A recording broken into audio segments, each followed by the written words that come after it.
성경을 보면 기다리라는 메시지가 굉장히 많이 나옵니다. 피조물인 인간은 창조주 하나님의 임재하심을 기다려야 합니다. 역사하심을 기다려야 하고 인도하심을 기다려야 합니다. 우리의 뜻이 아니라 하나님의 뜻이 이루어지기를 기다릴 수밖에 없습니다. 여러분, 기도도 기다림을 전제로 하지요. 기도하는 사람 응답을 기다려야 합니다. 기도의 핵심은 나의 뜻을 내가 원하는 때에 이루는 것이 아니라 하나님의 뜻이 하나님의 때에 이루어지기를 기다리는 것, 그것이 기도입니다.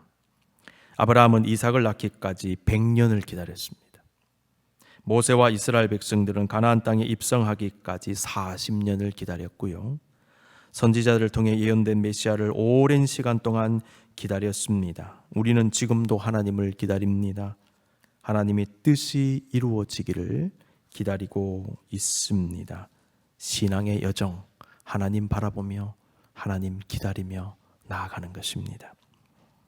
이러한 하나님의 메시지는 성령을 예언하신 예수님의 말씀에서도 발견이 됩니다. 예수님은 이 땅에서 사역하실 때, 그리고 부활하신 후 승천하시기 전에 제자들에게 유언과 같은 말씀을 주시면서 성령을 기다려라 말씀하셨습니다.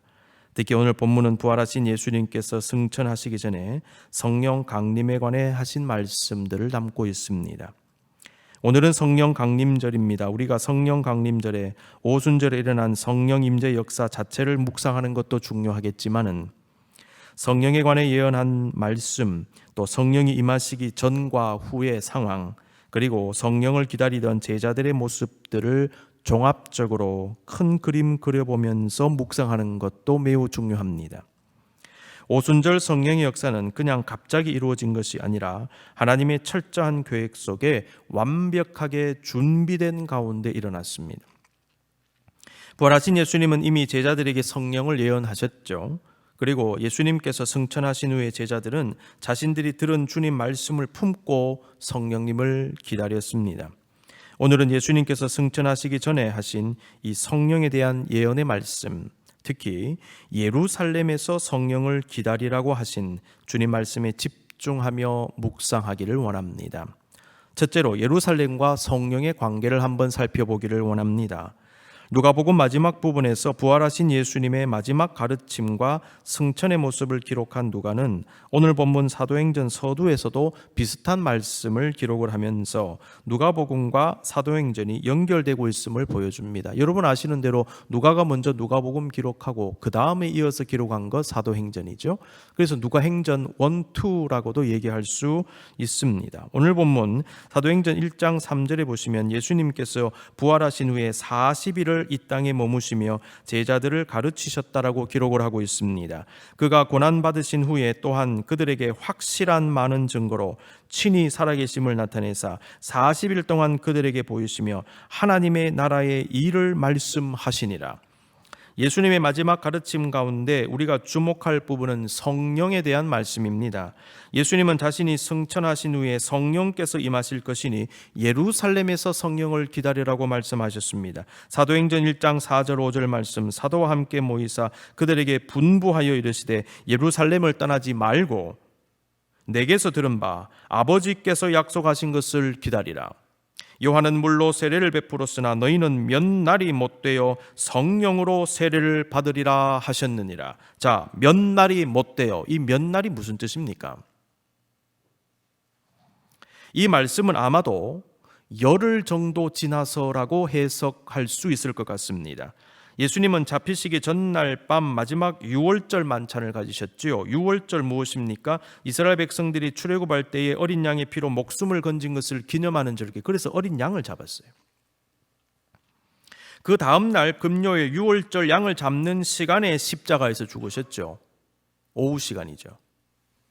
그 다음에 그날 밤부터 시작되는 무교절은 이스라엘 백성들이 출애굽할 때 누룩 없는 떡을 먹은 것을 기념하는 절기. 그래서 무교병을 먹었다. 그래서 무교절입니다. 이게 금요일 밤부터 시작이 되는 것입니다. 돌아가셨으니까 무덤에 계시는 것이죠. 그리고 어린 양을 잡는 유월절로부터 3일째 되는 날이 이스라엘 절기로 초실절이에요. 금, 토, 일, 초실절. 초실절이 무엇인가? 첫 곡물을 주신 하나님께 감사하는 날, 첫 곡물, 초실절. 그런데 여러분, 공교롭게도 예수님은요, 이 초실절 주일에 부활하신 것입니다. 그래서 여러분 보십시오. 고린도전서 15장 20절에 보시면 이제 그리스도께서 죽은 자 가운데서 다시 살아나사 잠자는 자들의 첫 열매가 되셨도다, 이런 말씀이 나옵니다. 예수님께서 부활을 처음 하셨다, 이런 개념으로 우리가 보통 이해를 할 수 있겠지만은 이 첫 열매라는 말을 통해서 알 수 있는 게 이 초실절을 의미하는 거예요. 그 초실절에 부활하셨다는 거예요. 근데 오순절은 이 초실절로부터 50일째 되는 날입니다. 두 번째 추수를 감사하며 봉헌하는 절기가 오순절이에요. 그 초실절에 한 번 첫 곡물 감사, 그 다음에 두 번째 곡물 감사, 오순절입니다. 여러분 아신 대로 순이라는 말은 열흘이죠. 이게 오순이니까 50일입니다. 오순절은 77절 혹은 맥추절이라고 합니다. 77절, 7번, 그 다음에 7번이 7번 지났다. 그 7일이 7일 지났다. 77절입니다. 그 다음 날이 오순절이에요. 50번째 되는 날. 그 다음 맥추절이라고도 하고요. 예수님의 영인 성령은 바로 이 오순절에 임재하셨습니다. 자, 이렇게 보았을 때 예수님의 죽음과 부활과 성령의 강림은요, 구약시대 때부터 내려오던 유대인들의 절기에 맞추어서 한치의 오차도 없이 진행된 것을 알게 됩니다. 예수님의 전생의 말씀, 행동, 그 모든 것은 하나님의 말씀 자체였습니다. 예언의 성취 자체였습니다. 하나님의 뜻 자체였습니다. 예수님의 죽음, 부활, 성령 강림과 유대인의 절기와의 관계를 안다면 오늘 본문에 기록된 몇 날이 못 돼요 라는 말씀의 뜻을 우리는 충분히 유추할 수 있습니다. 예수님은 부활하신 후에 이 땅에 40일 계셨다 그랬죠. 자, 초실절로부터 50일 지나서 오순절에 성령이 임하셨죠. 초실절에 부활하셨는데 40일 계셨다. 승천하셨죠. 며칠 남았습니까? 열흘 남았잖아요. 그러니까 몇 날이 못 되오는, 이게 열흘 뒤구나 라는 것을 유추해 볼 수 있다라는 것입니다. 자, 이 정도 배경을 알고요, 예루살렘으로 한번 들어가 보지요. 예루살렘의 의미입니다. 우리는 엠마오로 가던 두 제자에 관한 설교에서 그들이 예수님 믿지 않았을 때는 예루살렘을 떠났지만은 부활을 확인했을 때는 방향을 돌려 예루살렘으로 들어갔다 말씀을 나누었습니다. 우리가 오순절 성령 강림 사건을 묵상할 때에 반드시 생각해야 되는 것은 예수님께서 제자들에게 예루살렘에서 성령을 기다리게 하셨다는 것입니다. 왜 예루살렘일까요? 예루살렘이라는 말로 번역된 헬라 원어를 보면요, 히에로솔룸마로 되어 있어요. 히에로솔룸마. 근데 이 단어는 히브리어 단어 예루샬라임을 헬라어로 음력을 한 것입니다. 예루샬라임이라는 단어는 도시라는 뜻의 예루라는 말과 평화라는 뜻의 살롬이라는 단어가 합쳐진 거예요. 예루살롬. 해석하면 평화의 도시, 이런 뜻을 가지고 있습니다.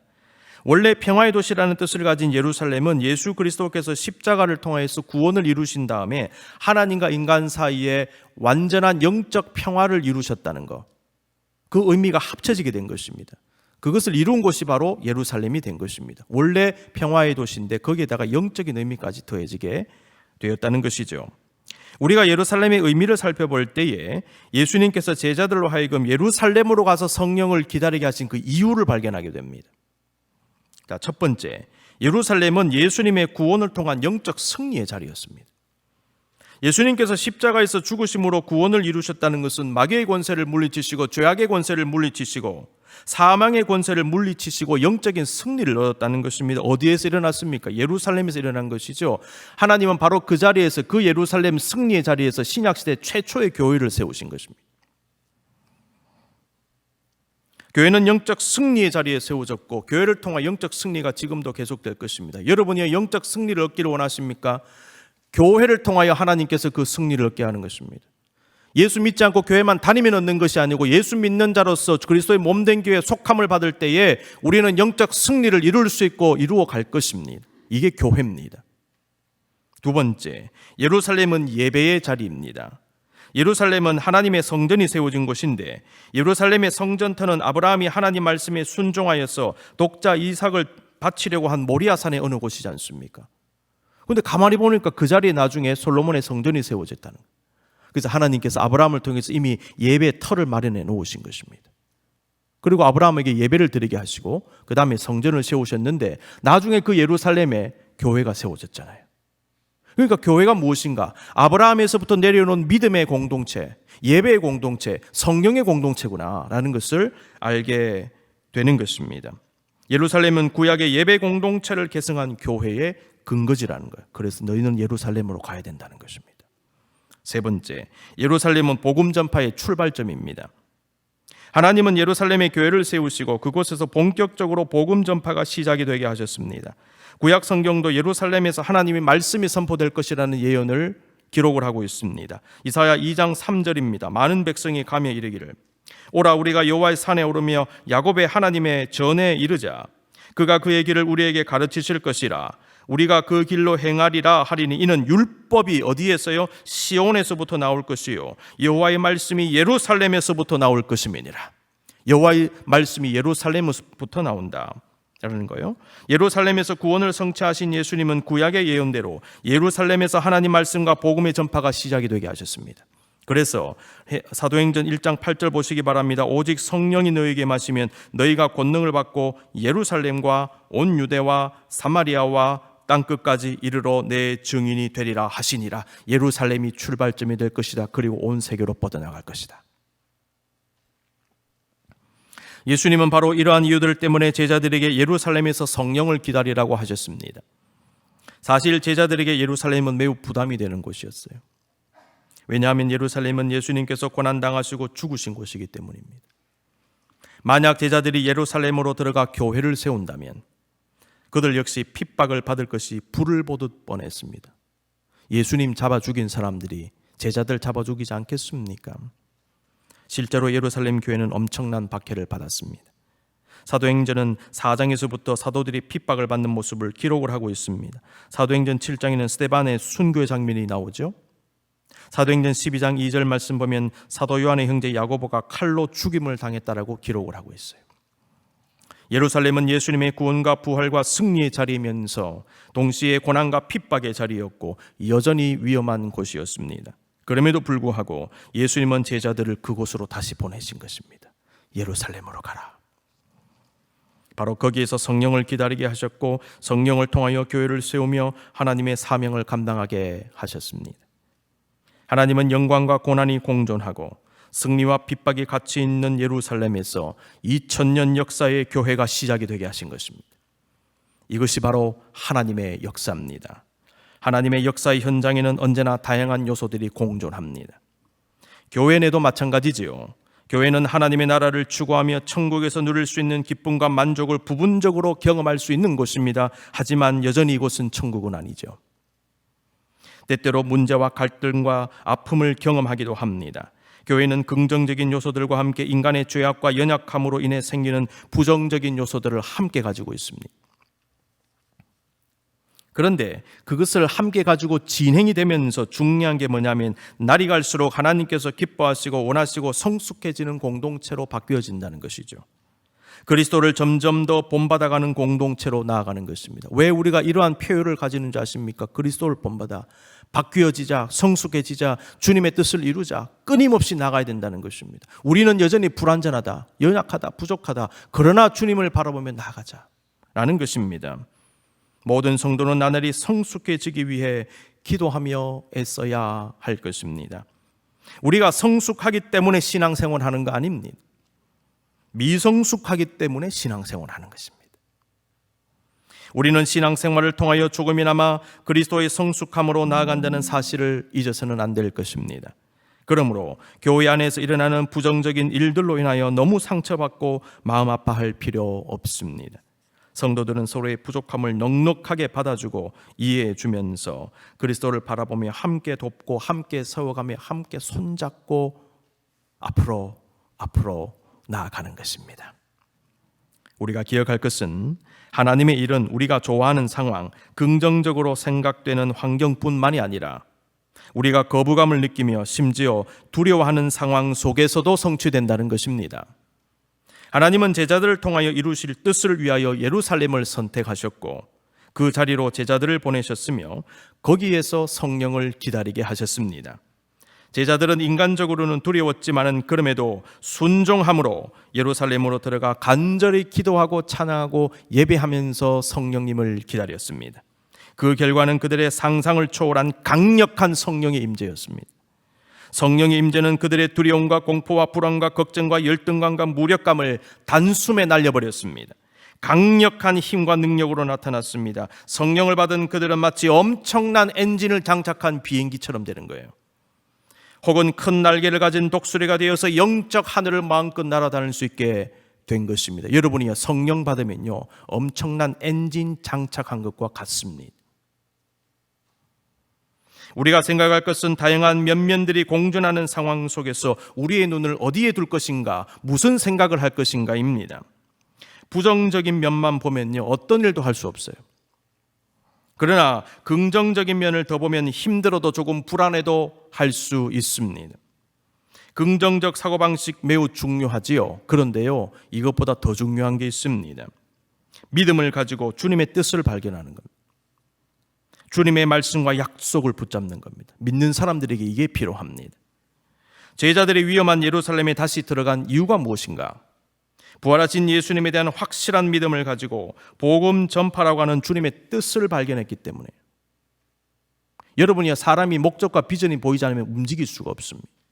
근데 보이면 가게 되는 것입니다.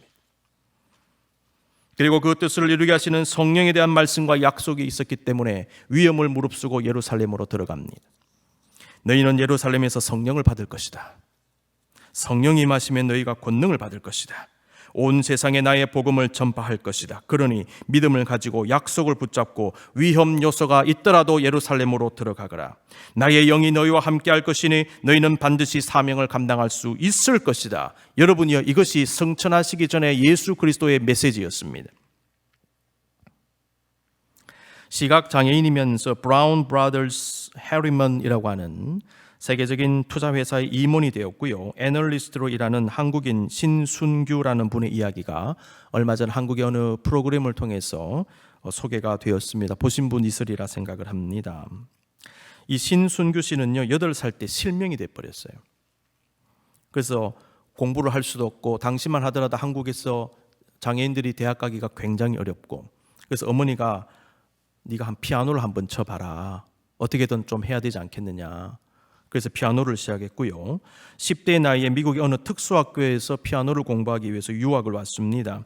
근데 여러 가지 어려움이 있지 않습니까? 근데 그 학교가 또 공부는 제대로 시키지 않는 그런 학교였대요. 실망을 해서 돌아가려고 하는데 미국의 어느 좋은 분을 만나게 되어서 일반 학교로 옮겨서 일반 공부를 시작하게 되었다고 합니다. 신순규 씨는 장애에도 불구하고 각고의 노력 끝에 하버드 대학에 진학을 하게 되었습니다. 졸업 후에 금융회사에 취직을 하는 과정에서도 장애인으로서 엄청난 어려움을 겪었는데 눈앞에 놓인 난관을 하나둘씩 극복하면서 오늘에 이를 수 있었다고 합니다. 예를 들면 애널리스트들은 하루에도 엄청나게 쏟아지는 그 자료를 읽고 분석을 해야 되지 않습니까? 근데 실명되어 있으니까 시각장애인이니까 자료를 못 보잖아요. 어떻게 하느냐? 시각장애인이 사용할 수 있는 특수 컴퓨터가 있는데 여기에다가 자료를 다 넣어가지고 그것을 변환시켜서 읽었다는 거예요. 그러려면 여러분 생각해 보십시오. 다른 사람보다 3시간, 4시간씩 더 일을 해야 되는 것입니다. 그러한 고통을 감수하고 일을 했다는 것입니다. 이분이 성공할 수 있었던 비결은요, 목표를 이루기 위해서 엄청나게 노력을 한 것인데 그 노력을 뒷받침하는 사고방식과 마음가짐이 굉장히 중요하게 작용을 했습니다. 시각장애가 공부와 일을 불편하게 할 때에 할 수 있다는 믿음을 가지고 어떻게 해서든 난관을 극복하기 위해서 자기가 방법을 찾았대요. 신순규 씨가 그러한 자세를 가지게 된 것은 자신을 가르치신 고등학교 선생님들의 영향이 컸다고 합니다. 그 선생님들은 난생 처음 가르쳐보는 시각장애인 학생을 어떻게든 가르치기 위해서 한번 해보자, 우리가 교환을 만들고 자료를 만들어 주자 말이죠. 그래서 양궁을 하도록 도와줬대요. 시각장애인은 어떻게 양궁을 합니까? 근데 그 양궁을 할 수 있도록 도와줬다는 거예요. 화학 시간에는 화학 기호가 중요한데 그것을 보지를 못하니까 손으로 만질 수 있도록 기호를 직접 만들어 주었답니다. 대단한 선생님들이지요. 그 선생님들은 신순규 씨에게 할 수 있다는 믿음을 준 사람들이었다고 합니다. 신순규 씨 자신도 그 믿음을 가지고 어릴 때부터 방법을 찾는 훈련을 했다는 겁니다. 저는 이분의 인생 스토리를 들으면서 그가 장애에도 불구하고 비장애인들도 이루어내기 어려운 여러 가지 성취를 이루어낼 수 있었던 그 요인 3가지 정도를 발견할 수 있었습니다. 첫 번째, 할 수 있다는 믿음. 두 번째, 분명한 목표의식. 세 번째, 막히더라도 포기하지 않고 긍정적인 마음을 가지고 어떻게든 방법을 찾아 뚫고 나간 거예요. 제자들이 박해가 기다리던 예루살렘에 들어갈 수 있었던 이유가 무엇인가? 그것은 부활하신 주님을 향한 확고한 믿음이었습니다. 성령 강림에 대한 약속을 붙잡았습니다. 복음을 전파해야 된다는 분명한 목표의식과 사명의식이 있었고요. 권능으로 함께 하시는 예수님의 영이 계시면 무엇이든지 할 수 있다는 확신을 가졌기 때문에 위험을 무릅쓰고 예루살렘으로 들어간 거죠. 오직 성령이 너에게 임하시면 너희가 권능을 받고 예루살렘과 온 유대와 사마리아와 땅끝까지 이르러 내 증인이 되리라. 여러분, 이 말씀은요, 나의 인생은 내 힘과 의지로만 되는 게 아니라는 것을 알게 해줘요. 오직 성령이 너에게 임하시면 그랬잖아요. 너희 힘으로 하는 게 아니야. 성령으로 하는 것이다. 아, 그렇구나. 내 힘과 내 머리와 내 지혜로 하는 것이 아니구나. 두 번째, 너희가 권능을 받으면 예루살렘과 온 유대와 사마리아와 땅끝까지 이르러 증인이 되리라. 성령 받으면 증인된다는 것, 성령이 힘이구나. 두 번째, 증인된다는 것은 네 인생은 너만을 위한 인생이 아니라는 겁니다. 네가 돈 잘 벌고 네가 성공하고 너의 욕구를 충족시키고 이런 삶이 아니라 증인이 되는 삶이다. 누구를 위한 삶? 하나님을 위한 삶이야. 이 두 가지를 깨달은 거예요. 사랑하는 성도 여러분, 하나님은 우리에게도요, 우리의 예루살렘으로 가라고 하십니다.